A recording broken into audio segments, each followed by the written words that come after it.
Un estallido de truenos sacudió el cielo cuando el viento levantó la hierba en el prado. Aquel día, el calor había sido intenso, pero nadie en la manada previó la furia repentina de la tormenta. Gotas gruesas comenzaron a caer como pequeñas piedras, golpeando la tierra con fuerza. El potrillo, inquieto, giró la cabeza buscando a su madre entre el grupo de caballos que empezaba a dispersarse. Las nubes avanzaban tan rápido que todo el horizonte parecía ennegrecerse. Los relámpagos surcaban el firmamento con destellos blancos, iluminando brevemente las siluetas asustadas de los caballos. El potrillo se pegó al costado de su madre, sintiendo su pelaje húmedo y el fuerte olor a ozono. De pronto, un relámpago cayó cerca de allí, estallando contra un árbol y partiéndolo en dos. La luz enceguecedora, junto al estruendo, generó el caos. Varios miembros de la manada relincharon al unísono y salieron disparados en distintas direcciones. En medio de aquella confusión, el potrillo tropezó con la raíz saliente de un arbusto y rodó sobre el pasto mojado, golpeándose una pata. Luchó por reincorporarse, parpadeando para despejar el agua y el miedo que le nublaban la vista. Cuando logró levantarse, su madre había desaparecido entre las sombras y la multitud de cuerpos que se atropellaban. El corazón del pequeño equino latía desbocado. Todo era correr o quedar rezagado. La tormenta, lejos de menguar, arreció con furiosas ráfagas de viento. El potrillo intentó orientarse para no perder la manada, pero una bandada de pájaros pasó tan cerca que lo espantó, llevándolo a desviarse hacia el costado contrario.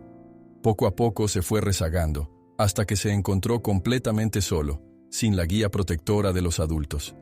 Corrió sin saber a dónde, resbalando en el lodo, con el agua golpeándole el hocico y empapando su crin. Intentaba sobreponerse a la punzada en su pata herida, pero cada paso se volvía más costoso. Cuando creyó que la lluvia no podía ser peor, un nuevo rugido de trueno sacudió el entorno. El potrillo dio un respingo, y sin darse cuenta, se adentró en el bosque que rodeaba la pradera. Allí, la penumbra parecía más densa. Las copas de los árboles se mecían con violencia, dejando caer hojas y ramas. El aire estaba cargado de un olor terroso que se mezclaba con la humedad. Cada trueno resonaba entre los troncos, rebotando con ecos que al potrillo le sonaban como amenazas cercanas. Incapaz de ver con claridad, fue avanzando con pasos cada vez más inseguros. Su herida en la pata empezó a dolerle más. Se detuvo junto a un gran roble partido por un rayo, jadeando. El pecho le ardía del esfuerzo y su respiración era rápida, entrecortada. Intentó relinchar con todas sus fuerzas, con la ilusión de que su madre o el resto de la manada lo escucharan, pero la tormenta engulló su llamado en un estrépito de lluvia y ramas crujiendo. El silencio posterior a su propio relincho fue más aterrador todavía. No hubo respuesta, ni un eco que delatara la presencia de otros caballos. Mientras el potrillo se lamía con torpeza la herida, un olor extraño le llegó a las fosas nasales. Era un aroma penetrante, agrio, que despertó en su interior una alerta ancestral. Giró la cabeza, tratando de identificar de dónde provenía. Un escalofrío lo recorrió de la punta de las orejas hasta el extremo de la cola. Aún con el ruido de la lluvia, percibió un murmullo bajo, casi un gruñido difuso. Su corazón pareció detenerse por un instante. Las sombras se alargaban con la última luz del día, y entre los troncos se divisaban breves destellos de ojos ambarinos. El potrillo dio unos pasos hacia atrás, tambaleante. Los lobos merodeaban la zona, atraídos por la vulnerabilidad de un joven caballo separado de su grupo. Era cuestión de tiempo para que se decidieran a atacar. El olor a humedad y a peligro lo envolvía todo. El potrillo giró para escapar, pero no conocía el terreno. Tropezó con una roca cubierta de musgo y casi se desplomó. Se impulsó nuevamente forzando la pata herida y salió al trote, batiendo el lodo con furia. Entre arboledas y raíces traicioneras, continuó hasta que la espesura del bosque cedió a una pequeña claridad. Se encontró al borde de una pequeña explanada, con la lluvia golpeando la hierba anegada y un par de troncos caídos en el centro. Miró por encima del hombro para comprobar que no había perdido a quienes lo seguían. Apenas distinguía dos formas grises que se movían con rapidez, pegadas a la tierra, listas para abalanzarse. Sintió un fuerte temblor en las patas, pero no tenía elección. No podía retroceder. ni podía quedarse allí paralizado. Desesperado, avanzó hacia la explanada, casi cojeando a cada paso.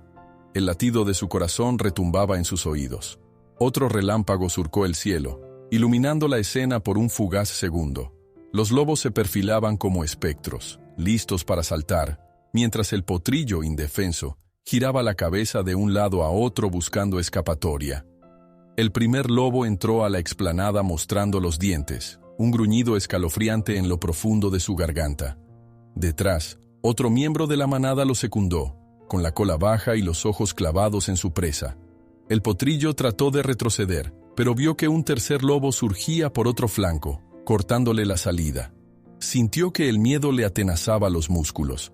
La lluvia mermó por unos instantes y el aire pareció enrarecerse. Todo se volvió más nítido. El potrillo no podía dejar de temblar, rodeado de aquellos depredadores. El segundo lobo corrió en zigzag, buscando la forma de atacarlo por el costado. El potrillo lanzó un relincho lastimero, como un pedido de ayuda dirigido al vacío. Fue entonces que uno de los lobos se adelantó con un gruñido feroz. Saltó, tratando de atrapar la parte trasera del joven caballo, y logró rozar su piel con las garras, dejando un arañazo superficial pero doloroso. El potrillo se tambaleó de dolor y miedo, sintiendo la sangre brotar y mezclarse con la lluvia y el lodo. El pánico lo inmovilizó por un segundo eterno.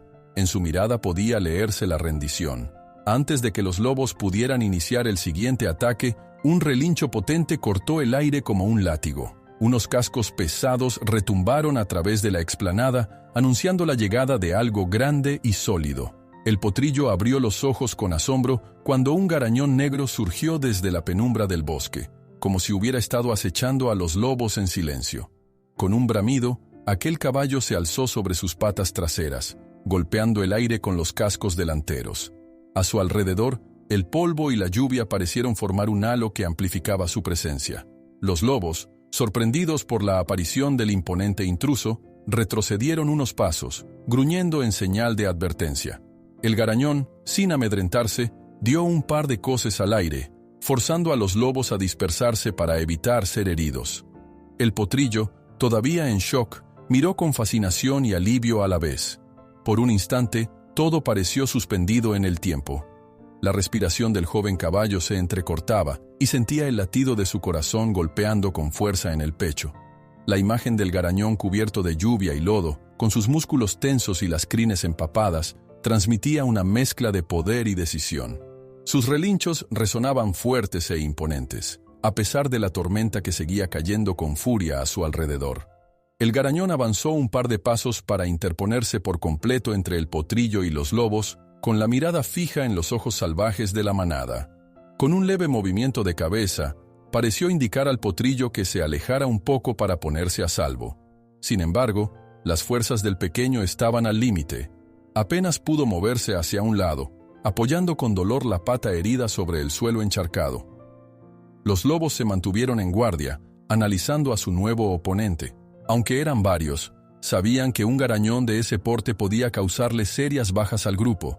Uno de ellos lanzó un gruñido más fuerte, intentando intimidar, pero el garañón respondió con una coces en el suelo y un ruido enérgico que ahuyentaba cualquier duda sobre su determinación de pelear. Era evidente que no permitiría que tocaran al potrillo sin presentar batalla. Al ver la convicción con que aquel caballo se plantaba, los lobos comenzaron a recular. No se marcharon del todo, sino que se replegaron a los bordes de la explanada, observando con ojos hambrientos e indecisos. Sabían que la oportunidad de cazar a la presa indefensa seguía allí, pero la amenaza de enfrentarse a un garañón que no mostraba temor los obligaba a dudar. Un relámpago iluminó de nuevo la escena, dibujando con precisión cada gota de agua que caía y cada curva de aquellos cuerpos tensos. El potrillo, empapado y sangrando, sintió un alivio momentáneo al ver cómo el garañón defendía su vida. Aún así, el miedo persistía en sus ojos. Lo único que deseaba era correr hacia su madre, regresar a la seguridad de su manada y olvidar esa noche de terror. Pero ahí estaba, paralizado en ese claro, con la tormenta arreciando, los lobos merodeando y un desconocido caballo que, contra toda lógica, había aparecido para ayudarlo. La lluvia volvió a intensificarse, obligando al garañón a chasquear la cola con fuerza para sacudirse el agua de los costados. El aire seguía saturado de tensión y se sentía que cualquier movimiento en falso podía desencadenar una nueva andanada de gruñidos y mordidas. Sin embargo, durante unos segundos, el mundo pareció contener el aliento. El potrillo levantó la cabeza. Sus ojos redondos y asustados se posaron en la imponente figura del garañón negro. Una chispa de esperanza se encendió en su pecho, mezclada con la duda propia de un ser tan joven y desprotegido. La respiración seguía agitada, pero había algo en aquel caballo que irradiaba seguridad, algo que lo empujaba a creer, al menos por un instante, que existía la posibilidad de salir con vida. Se apoyó en su pata herida y soltó un débil relincho. El garañón, con un bufido firme, pareció reconocer la llamada de aquel joven al que no conocía, pero cuya vida ahora dependía de su decisión de quedarse o marcharse. La lluvia seguía cayendo sin piedad, martillando el lodo y convirtiendo la explanada en un terreno peligroso. Los lobos, aunque habían retrocedido, no se habían ido del todo, y sus ojos brillaban de codicia en la penumbra. Todavía podían atacar de un momento a otro. En medio de aquel caos, el potrillo dirigió toda su atención al garañón, intentando leer en su postura y en su mirada cualquier señal de sus intenciones.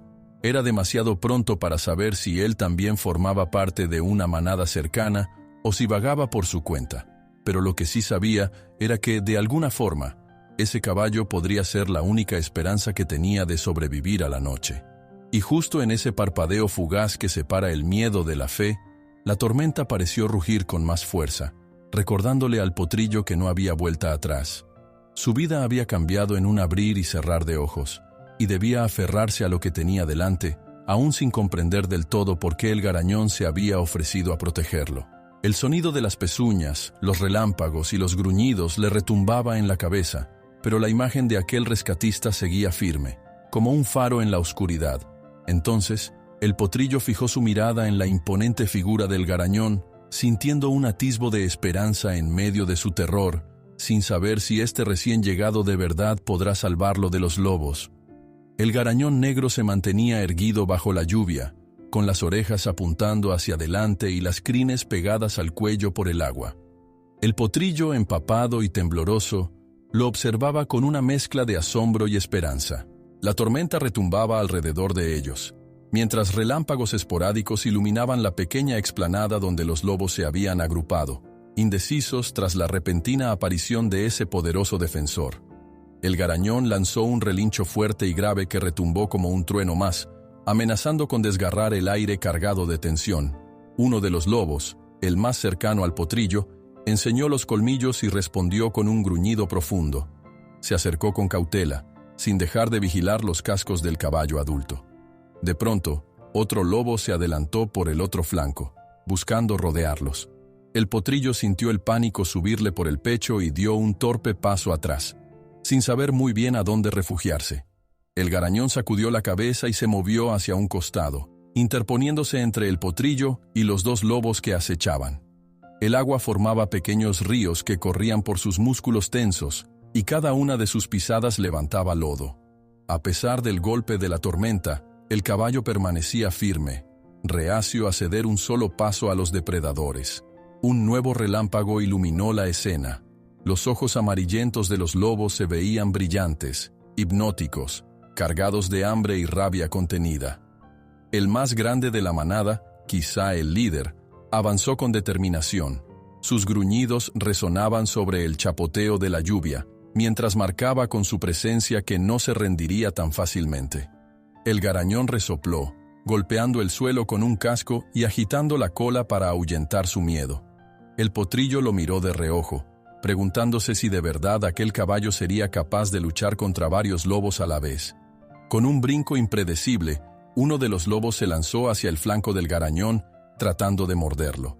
El caballo negro reaccionó con velocidad, girando sobre sus cuartos traseros y lanzando una patada al aire. El lobo esquivó en el último instante, retrocediendo con un gruñido airado mientras otros dos se abrían paso con la intención de acercarse al potrillo. El joven equino, asustado, trató de huir hacia la parte más oscura del claro, cojeando por la herida que ya empezaba a punzarle con más fuerza. Cada vez que apoyaba esa pata, sentía un dolor agudo que le recordaba su vulnerabilidad. Pero al mover la cabeza para buscar una salida, se encontró con otro lobo que corría en su dirección con las fauces abiertas. El potrillo relinchó de puro terror, incapaz de defenderse. Antes de que el lobo pudiera aferrarse a su grupa, el garañón reapareció, pateando el lodo y lanzando un bufido intimidante. La bestia retrocedió unos pasos, calculando si valía la pena arriesgarse. Al mismo tiempo, el líder de los lobos ladró con un tono ronco, como dando órdenes. El resto de la manada empezó a formar un semicírculo, cada uno en posición de ataque.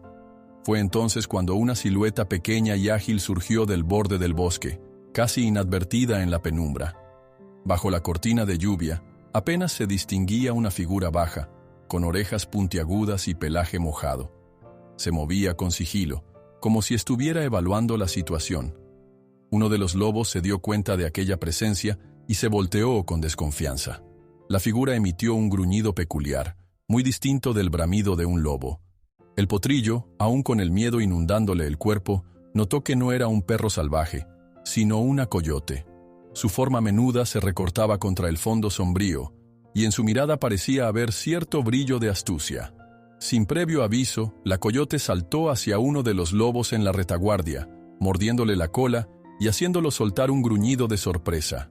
El garañón aprovechó ese instante de desconcierto en la manada para relinchar de nuevo, alzando las patas delanteras y agitando los cascos enérgicamente. El potrillo vio cómo aquel acto de valor contenía a los lobos que se debatían entre morder y huir. Unos pasos más allá, la extraña coyote continuaba su inusual ataque, lanzando dentelladas rápidas y certeras, como si conociera la forma de causar desorden sin exponerse demasiado. El lobo líder dirigió una mirada furiosa a la coyote y luego al garañón, reconociendo que las condiciones habían cambiado. Gruñó, reuniendo a dos de sus compañeros para flanquear al caballo por un costado. El garañón no retrocedió, se mantuvo en guardia. Dio un resoplido y movió la cabeza para que el potrillo se apartara. El joven caballo avanzó con dificultad, alejándose del centro del claro, y casi tropezó con un tronco caído. Se apoyó en él, sintiendo que las fuerzas flaqueaban. Mientras tanto, la coyote realizaba pequeñas embestidas laterales. No parecía realmente interesada en pelear a muerte con los lobos, pero sí en confundirlos lo suficiente como para que el garañón y el potrillo pudieran encontrar una salida. Sus ojos se clavaban en cada lobo que se acercaba a ella, como advirtiendo que no les temía, o que al menos estaba decidida a no cederles el terreno. El potrillo no tenía claro si aquel pequeño animal estaba de su lado, o si simplemente buscaba aprovechar la oportunidad de apartar a los lobos de una presa que había considerado propia. Sin embargo, fuera cual fuese su intención, lo cierto era que su intervención daba un respiro a los caballos. En un estruendo que sacudió hasta las hojas más altas de los árboles, la tormenta intensificó su furor. Un relámpago muy cercano iluminó todo con un blanco cegador, y el trueno retumbó tan fuerte que los lobos saltaron asustados, esparciéndose momentáneamente en distintas direcciones. El garañón aprovechó para moverse con rapidez hacia el potrillo. Lo empujó con el hocico para que diera unos pasos más seguros al costado, lejos de las fauces de los depredadores. Por unos instantes, los lobos perdieron el orden que traían. La coyote, atenta a la confusión, rodeó un arbusto para seguir mordiendo en la retaguardia a cualquiera que buscara reagruparse rápido. El potrillo, a duras penas, consiguió situarse fuera del centro del claro y se refugió tras una roca grande, al amparo del garañón que seguía vigilante. Bajo la lluvia torrencial, los gruñidos y ladridos se mezclaban con el golpeteo del agua en las hojas y los truenos que ensordecían. El potrillo sentía el corazón a punto de salírsele del pecho, pero al mismo tiempo, un atisbo de alivio se coló en su mente. Por más que los lobos insistieran, no parecían tan seguros de poder vencer a aquel garañón obstinado. Y la aparición de la coyote había trastocado la estrategia de la manada. Sin embargo, el equilibrio era precario. Cada vez que uno de los lobos buscaba un hueco para acercarse al potrillo, el garañón giraba velozmente y lanzaba coces que dejaban marcas profundas en el suelo. Por su parte, la coyote continuaba su danza de breves ataques y retiradas, impidiendo que los lobos formaran un solo frente. El líder intentaba reagruparlos, lanzando aullidos cortos y toscos. El garañón, sintiendo que el potrillo no aguantaría otro forcejeo prolongado, redobló sus esfuerzos por ahuyentar de una vez a los lobos. Se acercó a uno de los machos más grandes y soltó un relincho intimidante, levantando las patas delanteras, amenazando con aplastarlo. El lobo reculó en el último segundo, y el garañón estuvo a punto de perder el equilibrio en el lodo, pero recuperó la postura con un movimiento ágil. Ese instante de valentía descolocó aún más a la manada, que empezó a retroceder sobre sus pasos. Uno de los lobos, enfurecido, se dispuso a saltar hacia la cabeza del garañón, tal vez buscando la yugular, pero la coyote surgió justo entonces y mordió con fuerza la cola del agresor. El aullido de dolor resonó entre los árboles. Con la distracción, el garañón pudo lanzar un golpe directo al costado del lobo, mandándolo al suelo entre charcos de barro. Los otros se detuvieron en seco al ver a su compañero retorciéndose y gimoteando. La energía de la manada se disipó de golpe. El líder, con las orejas aplastadas contra el cráneo, soltó un gruñido de frustración. Alzó la vista hacia el garañón, que a su vez lo encaró soltando aire por las fosas nasales con un sonido sordo. Mientras la lluvia azotaba, los lobos se reagruparon unos metros atrás, con la mirada clavada en el caballo y en la coyote que ahora se había posicionado junto a él. Por un momento, todo quedó en silencio, salvo por el azote de la tormenta sobre el follaje. El lobo líder miró el charco de sangre mezclándose con la tierra, el cansancio del garañón y la resolución en los ojos de la coyote. Finalmente, pareció comprender que no valía la pena arriesgarse más. La supervivencia de su manada dependía de no perder a más miembros en un ataque sin garantías. Dio un paso atrás, gruñó por última vez y con un movimiento de cabeza ordenó la retirada. Los lobos se escabulleron entre los matorrales, lanzando algunas miradas recelosas. El garañón se quedó inmóvil unos instantes, alzando las orejas para asegurarse de que la manada enemiga no intentara otra ofensiva sorpresa. El potrillo, apoyado contra la roca, sintió un temblor que le recorrió todo el cuerpo, fruto del miedo y el agotamiento. Ahora que el peligro inmediato había pasado, su herida y su cansancio parecían más evidentes que nunca. En cuanto el silencio regresó con el golpeteo de la lluvia, el garañón bajó la cabeza y olfateó suavemente al potrillo, revisando la pata lastimada. El joven caballo dejó escapar un gemido de dolor cuando el garañón tocó cerca de los arañazos. La coyote observó la escena a prudente distancia, ladeando la cabeza con curiosidad y respirando agitada.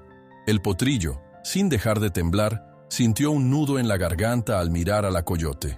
Aquella criatura no era de su misma especie, pero se había arriesgado de forma decisiva en un enfrentamiento que no le pertenecía. El garañón lanzó un suave relincho que, en su lenguaje silencioso, parecía reconocer la ayuda que había recibido.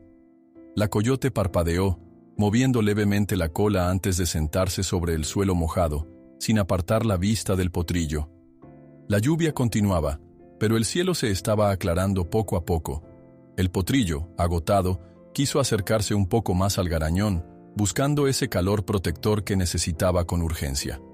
Los dos caballos permanecieron en silencio, escuchando los últimos gruñidos lejanos de los lobos que se perdían entre los árboles. Parecía que la manada se había retirado por el momento, sin que eso garantizara que no regresarían con más brío en cualquier instante. A pesar de todo, no habían quedado solos. La coyote seguía ahí, respirando con el costado agitado, como si también hubiera tenido que reunir toda su energía para resistir la contienda. El garañón le lanzó una mirada fugaz, sin acercarse demasiado.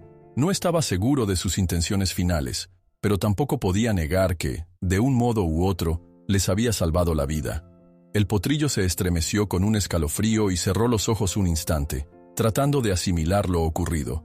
Apenas podía creer que, en medio de esa noche infernal, alguien hubiese llegado a su rescate. Sin embargo, el alivio le duró poco. Al abrir los ojos, recordó que esos lobos hambrientos no se darían por vencidos tan fácilmente. Y no sabía si aquella coyote, que en ese momento parecía aliada, seguiría a su lado